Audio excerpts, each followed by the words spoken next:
Sa buhay, malayo ang mararating ng isang tapat na tao. Lalo na ang mga taong kahit kailanman, hindi natukso ng kumikinang ng mga bato at ginto. Bagkus, palagi itong tapat sa sarili at sa kapwa niya, na hindi kailanman maiisip gumawa ng mali. Hatid ng Phenom Stories ang kwentong tiyak hahangaan nyo at kapupulutan natin ng magagandang aral at inspirasyon. Halika't samahan nyo ako hanggang matapos ang video na ito. Isa! Isa! May maganda akong balita sa'yo. Sabi na nagmamadaling babae. Nasa labas pa lang ng bahay ay sumisigaw na ito. Medyo nabulabog ang buong pamilya ni Isa. Kaya naman nagsilabasan ang lahat. Pinapasok ng bahay ang magdadala sa kanila ng magandang balita. Habol hininga pa ito. Hindi inaasahang hihingali ng sobra. Oh, bakit ka nagmamadali, Osang? Sabi ng nanay ni Isa. Manang, tumakbo ako hanggang sa makakaya ko. Mula bayan, para masabi sa inyo agad-agad ang balita. Hingal-hininga pa rin ito. Lumabas na ng kwarto niya ang dalagang si Isa. Kinakabahan sa magandang balita ni Osang. O Isa, andyan ka na. Makinig ka mabuti sa sasabihin ko. Salamat po sa tubig. Binigyan ng tubig ng ina ni Isa si Osang. Nahanapan na kita ng trabaho. Sa isang matipuno at respetadong pamilya ka mamamasukan bilang katulong. Nanlaki naman ang mata ni Isa sa narinig. Kinakabahan siya na baka makagawa siya ng mali. Pauwiin siya ng probinsya. Tuwang-tuwa naman ang buong pamilya ni Isa. Congrats anak! Mabibilan mo na ako ng alak galing Maynila. Sabi ng lasinggerong ama ni Isa. Ate, laptop ko ha? Congrats po! Umilaw naman ang mata ng bunsong kapatid na babae ni Isa. Ate, congrats po! Sapatos po sa akin, size 8, Jordans po. Laban ng bunsong kapatid na lalaki ni Isa. Sabay kanta nito ng Jays on my feet. Anak, handa ka na ba mamasukan sa isang pamilya? Ready ka na ba magtrabaho? Tanong naman ng ina. Teka, kakalabing 8 taong gulang pa lang ni Isa. Luluwas na siya ng Maynila? Anong alam niya sa nakakatakot na lugar na yun? Bakit hindi na lang ako ang ipadala doon? Tanong naman ng ate ni Isa, si Eva. Ito ang panganay sa kanilang magkakapatid. Tinitigan naman siya na may halong mali siya ni Osang. Iniisip nito ang mga pagpunta at pagpapauwi dito ng mga pamilyang kinuha ito bilang katulong. Hindi sinuwerte ang ate ni Isa sa mga pamilyang napuntahan nito, kaya bigong magtagal ang panganay. Teka, bakit hindi si Isa ang pagdesisyonin natin? Isa, gusto mo bang mamasukang katulong? Kasi kung ayaw mo pa, pwede ko pa naman iurong. Tanong ni Osang, nakatitig sa mata ni Isa. Tumingin si Isa sa panganay na kapatid. Pero bumaling din ito agad kay Osang. Sige po, tinatanggap ko po ang offer. Wala naman na rin ako magagawa ko dito sa probinsya. Napayuko at parang napahiya si Eva. Umalis na lang ito habang inuulan ng congratulations si Isa. Napansin naman ito ni Isa. Subalit alam niyang wala siyang magagawa para bumuti ang pakiramdam nito. O siya, sa 1 linggo na ang alis mo. Ang apelyido ng pamilyang pagsisilbihan mo ay Cruz, na pinangungunahan ng sundalong biyudo na si Noah Cruz. Saad ni Osang. Nakipagkwentuhan pa ito sa pamilya ni Isa. Habang si Isa naman ay gusto na munang mapag-isa sa kwarto niya. Ang pamilya ni Isa ay isa sa mga pamilyang nagbibigay ng mga katulong ng matatapat at maaasahang serbisyo na tiyak hinahanap-hanap sa Maynila. Proud silang ito na ang ginagawa nila. Kaya naman mula bata pa lang si Isa at ang iba niyang kapatid ay sinasanay na ang mga itong maglingkod sa iba. Maraming taon na ang nakalilipas. Nagulat si Isa noong malaman niyang ganito ang pamilya niya, na para bang nakaukit na sa bato ang kapalaran niya, na maglilingkod siya sa iba. Noong una ay hindi pa siya makapaniwala. Iniisip niya ang mga bagay tulad ng, paano naman ang pangarap ko? Paano ang sarili kong pagpapasya? Bakit may mga ganitong pamilya? Pero sa huli, wala na siyang magagawa. Kailangan na lang niya sumabay sa agos. Lumipas ang 6 na araw. Bukas na bukas ay magpupunta na si Isa sa Maynila para magsilbi sa pamilyang Cruz. Tulad noong dali ng balita na mamamasukan siya sa Maynila, hanggang sa ngayon ay hindi pa rin nawawala ang kaba niya sa dibdib. Pakiramdam niya ay mas lalo pa itong dumala, na para bang huling araw na niya ito. Dahil bukas na bukas ay mamamaalam na siya sa buhay na nakasanayan niya. Noong gabing iyon, dahil sa labis na pagkainggit ay pinagtangkaan ni Eva na wakasan ang buhay ni Isa. Buong lakas na tinakpan ni Eva ang muka nang akala niyang tulog na si Isa. Subalit, mabilis din itong nakapumiglas dahil hindi pa mahimbing ang tulog nito. Nabigla si Isa, kaya nasipa at naibalibag niya ang panganay na kapatid. Takot na takot si Isa, habang nagulat naman si Eva na tumilapon siya sa sulok. Nag-cruise ang mga mata nila. Naiyak si Isa noong makitang si Eva ito. Unti-unting pumatak ang luha nito. Bumaling naman ang tingin si Eva at umalis na lang sa kwarto. Nagwawala pa rin ang daga sa dibdib ni Isa. Natatakot siyang pumikit dahil baka pagtangkaan ulit ang buhay niya ni Numan. Kinabukasan, sinundo na ni Osang si Isa na parang nangihina at walang tulog. Nag-alala naman si Osang dito dahil mukha itong zombie. "Hoy Isa, ano nangyari sa'yo? Bakit parang hindi ka nakakain at nakakatulog? Parang kapag hinanginan ka lang ay matutumba ka na." Pag-aalala ni Osang. Wala po ito, Aling Osang. Ayos lamang ho ako." Sabi naman ni Isa. Tinry nitong magpakawala ng ngiti, subalit bigo ito. Laking gulat ni Eva noong hindi lumabas ang insidente ng pagtatangka niya sa buhay ni Isa. Nakaalis si Isa nang walang problema. Nag-aalala naman ang pamilya nila dahil matamlay at mukhang may sakit si Isa. Natatakot ang mga ito na baka pauwiin agad ang dalaga kapag nakita itong namumutla. Habang nasa biyahe ay pinaliwanag ni Aling Osang ang mga impormasyong nakalap niya tungkol sa pamilyang Cruz. Kahit na gustong-gusto matulog ni Isa, ay sinusubukan pa rin niyang dumilat at makinig sa sinasabi ng kasama. Ang master ng pamilyang Cruz, si Noah Cruz, ay 30 years old na ngayon. Naging byudo ito 5 taon na ang nakakaraan mula nang mawala ang asawa nito dahil sa sakit. May 3 itong anak na aalagaan mo. Paglalahad ni Aling Osang. Sinasagupa pa rin ni Isa ang antok. Nagpatuloy pa ito sa pagkikwento. Ubod ng salbahe ng 3 anak ni Master Noah. Ito ang pangunahing dahilan kung bakit sa loob ng 5 taon, higit 10 kasambahay na ang dumadaan sa kanila. Walang tumatagal kahit isa. Noong makarating sila sa tahanan ng pamilyang Cruz, sinalubong sina Aling Osang at Isa ng matanda at pinakamahalaga at pinakamatagal na kasambahay dito. "Hello, ako si Orang." Naputol naman ang pagpapakilala nito nang sumabat si Osang. "Hi, ako si Osang." Natatawa ito. Ina-expect na matatawa din ng iba dahil magkaparehas ang pangalan nilang Orang at Osang. Subalit sumimangot lamang ang matanda. Nagtanong ito, "Sino sa inyong dalawa si Isa?" Tumaas naman ang kamay ni Isa. Sinabing siya yun. "Okay, makakabalik ka na sa probinsya," sabi ni Orang. Nakaharap ito kay Osang. "Miss Isa, sundan mo ako." Parang binuhusan ng malamig na tubig si Osang. Napahiya ito. Nagpaalam na si Isa sa kasama. Pinasalamatan ito sa lahat-lahat ng tulong nito. "Miss Isa." Tawag ulit na matanda. Sumunod na si Isa sa likod nito. Hindi na muli pang lumingon ang dalawa sa napahiyang si Osang. "Isa, makinig ka mabuti sa sasabihin ko ha. Ayaw kong mag-uulit ako ng salita.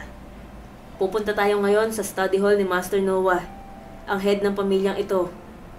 Gusto kong kung anumang rumors ang narinig mo tungkol sa kanya, kalimutan mo na yon," madiing sabi ng matanda. "Okay po, Miss Orang." Saad ni Isa. Pagkapasok sa study hall, nakita ni Isa ang nakayukong lalaki. Matipuno ang katawan nito, subalit parang masungit. Nasa harap na sila nito, hindi man lang sila hinarap. "Miss Orang, ano yun?" "Master Noah, kasama ko dito si Isa na magiging tagapagbantay ng mga bata magmula ngayon," sabi ng matanda. Dito pa nag-angat ng mukha si Noah mula sa binabasa nito. Napatitig ito kay Isa. Nagtama ang mga mata nila na iniwan din ni Isa noong tumagal. "Magandang umaga po, Master Noah. Ang pangalan ko ay Isa." Ito po ang unang araw ko dito, sabi ni Isa. Nilalamig ang pawis ng paunti-unti na bubuo sa noon niya. Hi, ako si Noah Cruz. Maligayang pagdating sa tahanan namin, Miss Isa. Maya-maya ay ipapakilala ko sa iyo ang mga batang aalagaan mo. Muling bumalik sa pagharap sa librong binabasa si Noah, pero nagpatuloy lang ito sa pagsasalita. Sa ngayon, magpunta ka muna sa kwarto mo para makapagpahinga. Mukhang wala kang tulog. Sisimulan natin ang lahat sa hapon. Ang sinabi ng head ng pamilya. Opo, Master. Maraming salamat po, sabi naman ni Isa. Muli, sinundan niya si Miss Orang palabas ng study hall. Bago tuluyang makalabas, lumingon pa ulit si Isa kay Noah. Noong hapong yon, ipinakilala ni Noah si Isa sa 3 batang aalagaan niya. Nabighani ang 3 kay Isa. Pakiramdam nila ay pamilyar ang mukha nito. Brian, Jules, and Ian. Meet Miss Isa. Siya ang bago mag-aalaga sa inyo. Ha? Bakit niya kami aalagaan? Ano kami, bata? Maarteng reklamo ni Jules. Inulit naman ni Brian ang sinabi ng kapatid. Ha? Bakit niya kami aalagaan? Pangaasar nito sa kapatid. Hinampas ni Jules ang panganay na kapatid at ginantihan naman ito ni Brian. Mahimik nga kayo. Ganyan talaga ang ugaling ipapakita nyo? Sigaw ni Noah. Ikinaggulat ito ng lahat. Naiyak si Jules sa galit. Samantalang napayuko naman si Brian dahil sa pagkapahiya. Takot ang dalawa sa ama nila. Pagpasensyaan mo na sila, Miss Isa, sabi ni Noah. Wala pong problema, Master Noah. Saad naman ni Isa. Hi, Miss Isa. Ang pangalan ko ay Ian. Nice to meet you. Maamo ang ngiti nito. Hello, Ian. Sagot naman ni Isa. Nagpakilala din ang 2 pang bata, si Brian at Jules. Dito niya na lamang 15 years old si Brian, 14 years old si Jules, at 13 years old ang bunsong si Ian. Pakiramdam ni Isa, si Ian ang pinakamabait sa 3. Hindi rin nagtagal ay nalaman ni Isa na nagkakamali siya sa inaakala niya. Noong hapong ding yun, kinolekta ni Isa ang mga labahan ng 3. Laking gulat niya noong may ahas siyang makita sa damit ng mga ito. Gumapang sa braso niya ang ahas. Napatili ng malakas si Isa. Takot na takot siya. Nag-uunahan ang luha sa mga mata niya. Napahawak siya sa dibdib niya na pakiramdam niya ay malalaglag dahil sa kaba. Dito, nagpakita ang 3 magkakapatid, si Brian, Jules at Ian. Humahagalpak ang mga ito sa kakatawa. Pumapalo pa sa sahig si Ian, nagalak na galak. Ideya ko yan, akin yan.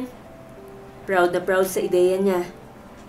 Oo nga, ang galing mo, Ian. Umapir si Jules sa kapatid. Mamatay ako sa kakatawa. Takot na takot siya. Hagalpak pa rin si Brian. Pinapalo-palo ang sahig. Sinubok ni Isa pakalmahin ang sarili. Huminga siya ng malalim ng paulit-ulit. Isip-isip ni Isa. Kapag nagpakita siya ng kahinaan ay kakayan-kayanin siya ng mga ito. Noong tumayo siya ay nagtakbuhan ng 3. Akala ng mga ito ay hahabulin sila ni Isa. Nagpunta sina Brian, Jules at Ian sa taguan ng mga ito, ang kwarto ng ina nila. Humahagalpak pa rin si Brian, kaya pinatahimik siya ng kasama. Sorry, tawang-tawa pa rin ako sa mukha ni Miss Isa. Sige, 1,000 pesos ng baon ko. 3 araw lang kaya alis na siya dito, sabi ni Brian. Hinahamon ang 2 kapatid. Okay, sige. You're on. 1,000 ko. 4 to 5 days lang itatagal niya, sabi naman ni Jules. Sige, 7 days ang pusta ko. Kapag nagdagal siya more than 7 days, ako ang panalo ha, pagdedeklara naman ni Ian. Subalit, nabigo sila noong tumagal na ito ng 8 araw. Ang nagwagi sa pustahan nila ay ang bunsong si Ian. Naulit pa na naulit ang mga prank nila. Noong isang gabi ay kinakatok-katok nila ang kwarto ni Miss Isa. Sabay tumakbo sila palayo. Noong pangatlong beses ay nakasuot na ng maskarang ghost face si Brian. Gustong hulihin ni Isa ang 3 magkakapatid. Kaya noong may marinig siyang katok ay agad niya itong binuksan. Napatili ito ng malakas at biglang sara ng pinto. Hagalpak na naman sa kakatawa ang 3. Kinabukasan ay parang wala lang nangyari. Hindi sila pinagalitan o pinagsabihan ng ama. Labis na nagtataka ang 3 kung bakit parang hindi apektado ang tagapag-alaga nila sa mga prank nila. Noong isang araw, Habang nagla-lunch sila ay pinasabay na ni Noah kumain si Isa.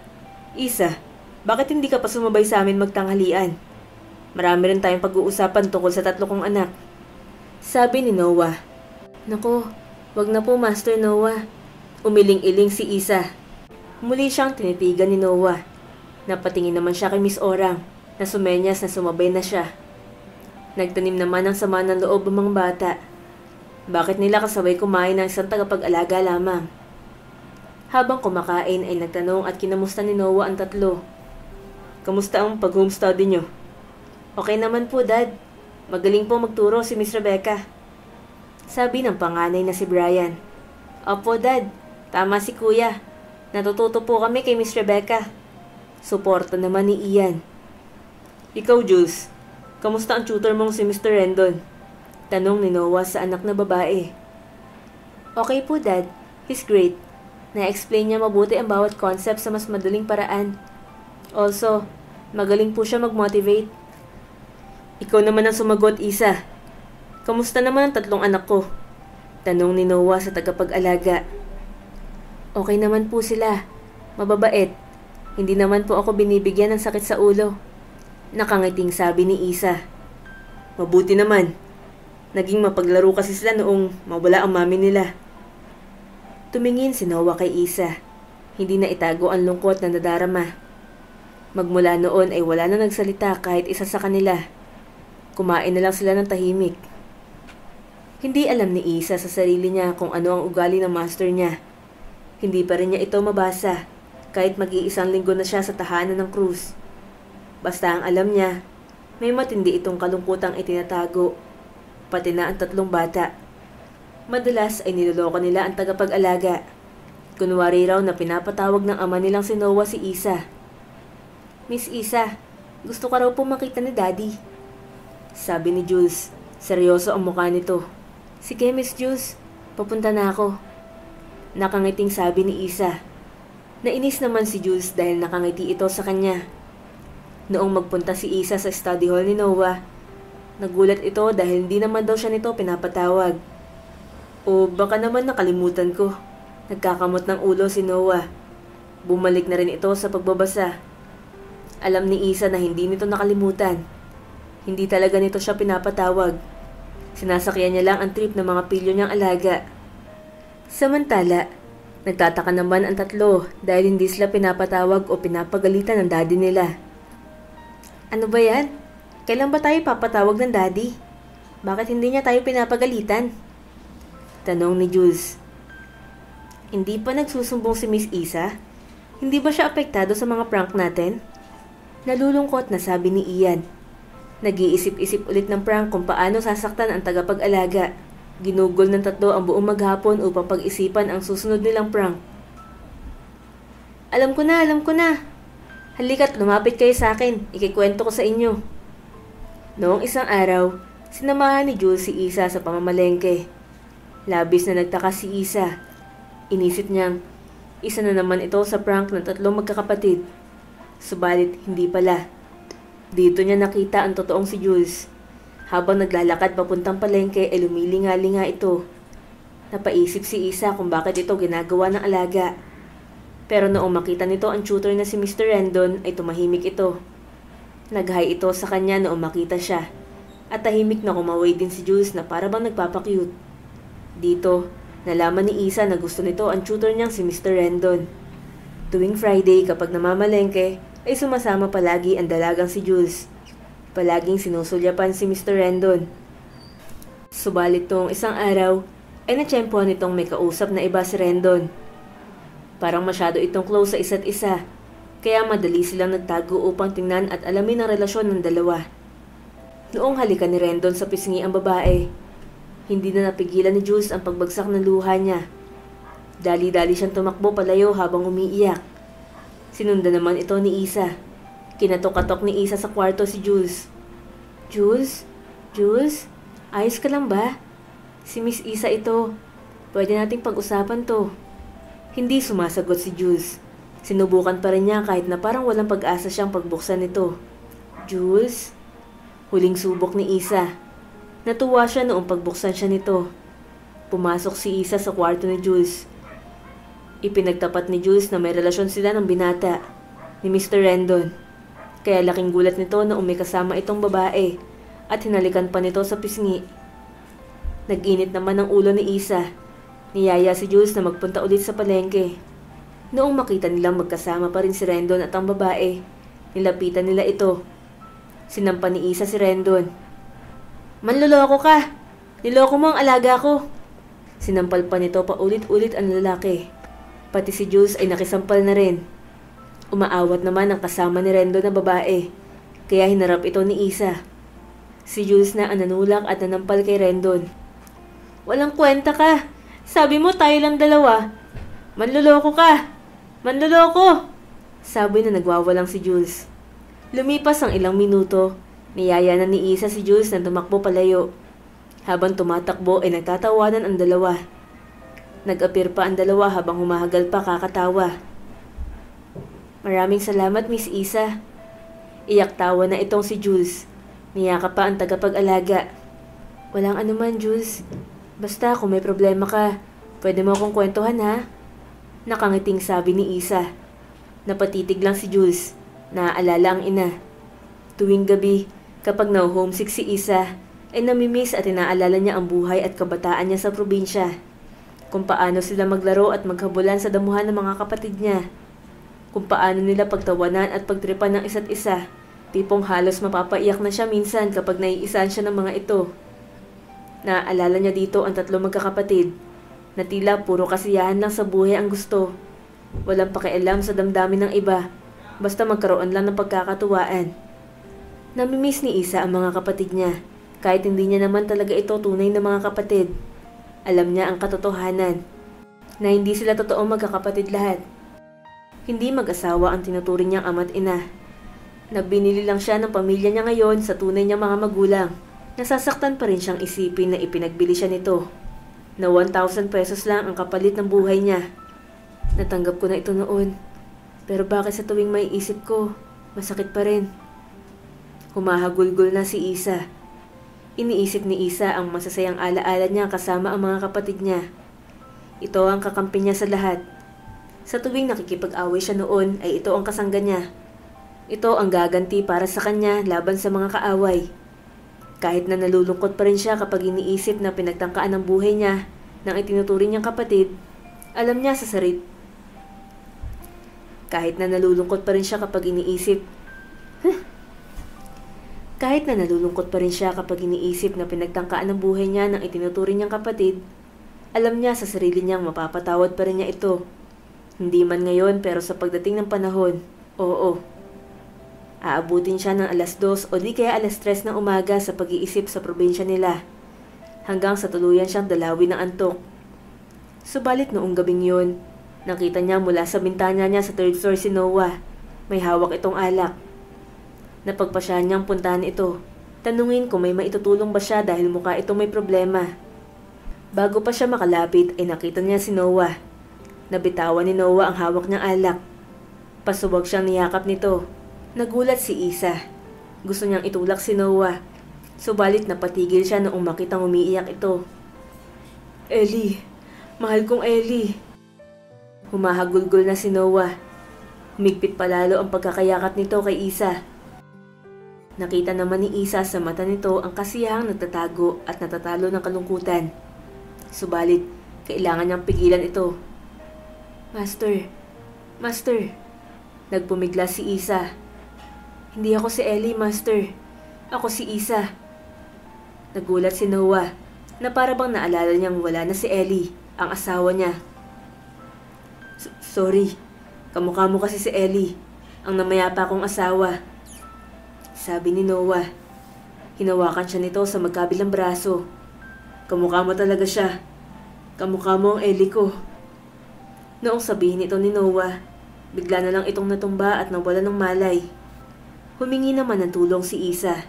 Sumigaw-sigaw siya, kung saan nagising niya ang lahat ng tao sa tahanan ng Cruz. Dumating ang doktor at binigyan ng gamot ang pinuno ng pamilya. Sinabi nitong nag-iilusyon si Noah dahil sa pagod at stress na nakukuha nito mula sa trabaho. Pagkagising ni Noah, nagunahan ang luha mula sa kanyang mata. Napabalikwa siya ng bangon upang hanapin ang necklace na ibinigay niya kay Ellie, ang yumao niyang asawa. Nagpakita pala ito sa panaginip niya. Kinausap siya at may sinasabi sa kanya. Subalit pagkagising niya ay hindi na niya ito maalala. Pagkabukas ng cabinet, natakot siya noong hindi niya ito makita. Lahat ng cabinet ay binuksan niya, subalit bigo siyang makita ang nawawalang necklace. Tinawag niya ang pinakamatagal at pinagkakatiwalaang katulong na si Miss Orang at ang 3 niyang anak. "Nasaan ang necklace ni Ellie? Nakita niyo ba?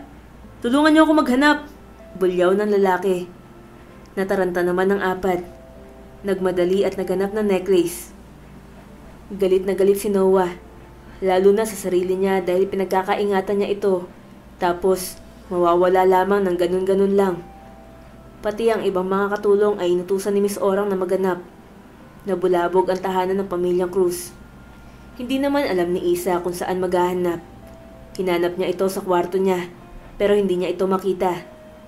Nagulat siya na may kumatok sa kwarto niya, ang 3 niyang alaga. "Sinasabi ko naman sa inyo, hindi magagawa ni Miss Isa yon." Pagtatanggol ni Jules. "Titingnan lang natin. Kung wala siyang tinatago, bakit siya matatakot?" Sabi naman ni Brian. "Oo nga, Miss Isa. Buksan mo tong pinto." Kinatok-katok ni Ian ang pinto. Pinagbuksan niya ang 3. "Miss Isa, sorry. Sabi ko naman sa kanila, imposibleng makita sa kwarto niyo ito." Lumuluha na si Jules. Hinalungkat ng 2 ang gamit ni Isa. Nagunaw ang mundo ng tagapag-alaga na may sumigaw. Nakita ko na! Nakita ko na!" Sigaw ni Brian. Inangat ni Brian ang necklace ng kanyang ina. "Miss Isa, bakit mo kinuha ang necklace ng mami ko?" Pagbibintang ni Ian kay Isa.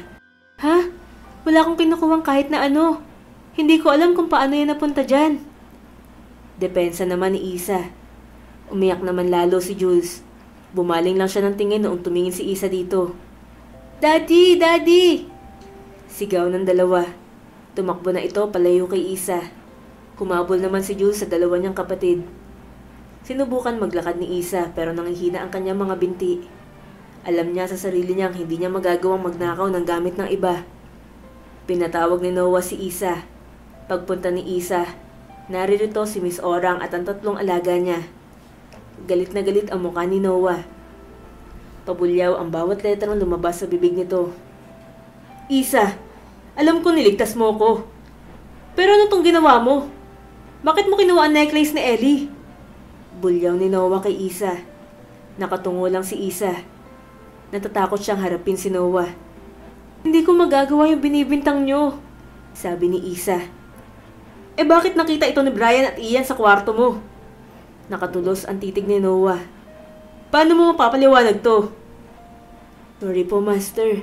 Pero hindi ko magagawa yan. O kahit maipaliwanag. Katulad nyo, hindi ko rin ho alam kung bakit napunta yan sa kwarto ko. Gayong kahit kailan ay hindi ko pa ho nakikita yung kwentas na yan." Tinapangan ni Isa ang sarili. Kahit na may suspecha siya kung paano ito napunta sa kwarto niya. "Ikaw, Jules, may alam ka ba kung paano nangyari to?" Tanong ni Noah. Alam ni Jules na silang 3 magkakapatid ang nagplano nito. Subalit kapag sinubong niya ang mga ito, mabubunyag ang sekreto at naging relasyon nila ni Rendon. Noong mapatingin siya kay Isa, nagulat si Jules nang malaman na nakatingin rin ito sa kanya. Mabilis niyang ibinaling sa sahig ang pagtingin niya. Hindi ko po alam kung paano nangyari yon," sabi ni Jules. Nakatungo ito na parang hiyang-hiya sa sinabi. Nagsalubong ang kilay ni Noah. "Lumayas ka!" Nagulat ang lahat. Nakatungo lang naman si Isa. Kumilos agad ito noong unang beses nitong marinig. "Lumayas ka! Bumalik ka sa probinsya mo!" sabi ni Noah. Galit na galit sa nangyari. Humagulgol si Isa habang nag-eempake ng bag niya. Tinawagan niya rin ang mga tinuturing niyang magulang. Sinabi dito ang masamang balita. "Umuwi ka na, anak. Hindi ka deserve ng mga tao dyan," sabi lang ng ama ni Isa. Opo pa. Papunta na ako sa estasyon ng bus." Tahimik na nilisan ni Isa ang tahanan ng mga Cruz. Ni hindi niya nilingon ang bahay noong makalabas na siya dito. Para sa kanya, isa na lang itong masamang alaala. Ngunit alam niya sa sarili niyang hindi niya ito makakalimutan. Palagi niya itong aalalahanin. Sinalubong siya ng mga kapatid at magulang niya ng mainit na yakap. Pati si Eva, binigyan siya ng mahigpit na yakap nito. "Welcome back, Isa," sabi nito. Tuwang-tuwa naman si Isa. Labis niyang na-miss ang lugar na ito. Binuksan niya ang isang maleta kung saan naririto ang mga hinihiling ng kapatid at magulang niya. Katulad ng imported na alak, sapatos, laptop at iba pa. Mabilis lumipas ang 1 linggo para kay Isa. Pakiramdam niya ay nakapagpahinga na siya at handa na muling mamasukan bilang katulong. Nagulat siya noong may narinig siyang busina ng sasakyan. Noong dungawin niya ito sa bintana, bumaba dito si Noah, Jules, Brian, Ian at Miss Orang. Lumabas si Isa. Sa likod niya ang mga kapatid at mga magulang. "Anak, dito ka sa likod ko," sabi ng ina ni Isa. "Hoy, bakit niyo pagbibintangan magnanakaw ang anak ko?" sabi naman ng ama ni Isa. Galit na galit ito. Isa-isang yumuko ang mga ito. Nagulat ang lahat noong lumuhod ang 3 magkakapatid, sina Brian, Jules at Ian. Lumuhod din si Noah. "Patawarin mo kami, Miss Isa. Hindi ko sinasadyang maging makitid ang utak. Alam kong hindi mo magagawang manguha ng hindi sayo. Pero hindi ako naniwala," sabi ni Noah. Sunod na nagsalita ang 3 magkakapatid. "Patawarin mo kami, Miss Isa. Ako ang nakaisip ng plano na itago at ilagay sa kwarto mo ang mahalagang kwintas ng aking mami." Pagtatapat ni Brian. "Patawad, Miss Isa. Pinag-initan ka namin dahil kamukha mo ang mami namin. At gusto naming umalis ka sa bahay dahil walang sino man na makakapalit sa kanya." Paglalahad naman ni Ian. "Patawad, Miss Isa. Naging mahina ako. Hindi ko inamin na alam ko ang plano nila. Na sila ang pasimuno ng lahat. Hanggang kahapon pinagtapat ko ang lahat. Inamin ko rin ang naging relasyon ko sa tutor kong si Rendon." Naluluhang pagtatapat naman ni Jules. "Patawarin mo kami, Miss Isa," sabi ni Noah. Pumatak na ang luha nito dahil noong tingnan niya ang mukha ni Isa, nakita niya dito ang yumaon niyang asawa. Tumahimik ang lahat. Nag-step forward si Isa. Pinatabi niya ang mga magulang niya. "Pinapatawad ko kayong lahat. Please, wag na kayong lumuhod. Sapat na sa aking malaman nating hindi ko magagawa ang bagay na yon." Nakangiting sinabi ni Isa. Tumayo ang 3 magkakapatid, subalit nakaluhod pa rin si Noah. "Isa, mahiling pa sana kami ng pamilyang Cruz. Pwede bang bumalik ka sa amin?" Diretsong tanong ni Noah kay Isa. "Okay po," sabi ni Isa. Tuwang-tuwa si Noah. Napatayo ito at sinalubong si Isa. Niyakap niya ito. Nagulat ang lahat. Napahiya si Noah, kaya madali niyang sinabi na, "Mga bata, halik kayo." Niyaya sa isang malaking group hug. Lumipas pa ang mga taon. Nagustuhan na ng mga bata si Isa bilang tagapag-alaga nila. Naging matalik nila itong kaibigan, kung saan pinapakinggan sila nito kapag may mga problema sila. Higit pa sa kaibigan ang turing nila dito dahil nakikita nila ito bilang ina nila. Sapagkat hindi maitatangging magkamukha nga si Isa at ang yumaong ina nilang si Ellie. Nagkakamabutihan naman si Isa at si Noah. Sa halip na tagapag-alaga, parang bisita na ang turing nito kay Isa. Bisita at kaibigan ng mga bata.